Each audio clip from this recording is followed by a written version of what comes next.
这个频道主要与你分享网络行销以及自媒体经营的相关内容。如果你对这类主题有兴趣的话，记得按赞、订阅、开启小铃铛，就能够接收到最新的资讯。Adobe 最近发布了一个引人注目的网页应用，为用户提供了多个免费但功能强大的图像和文字处理工具。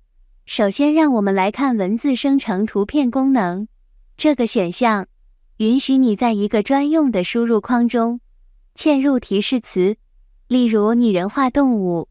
点击生成按钮后，你将立即看到4个与提示词相关的样本图片。这些图片不仅可以在线预览，还可以直接免费下载到你的电脑上。紧接着是创意填充功能。这一选项非常方便，有多种应用场景。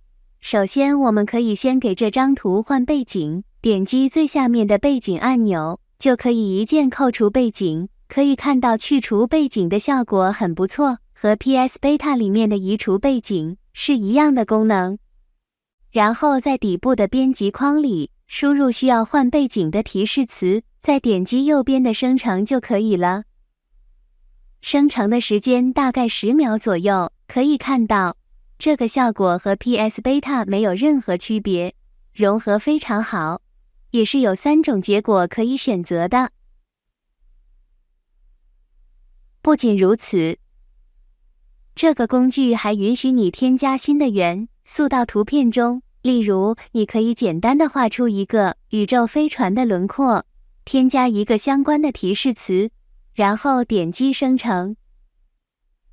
几秒钟内，一个宇宙飞船就会出现在你选择的图片上，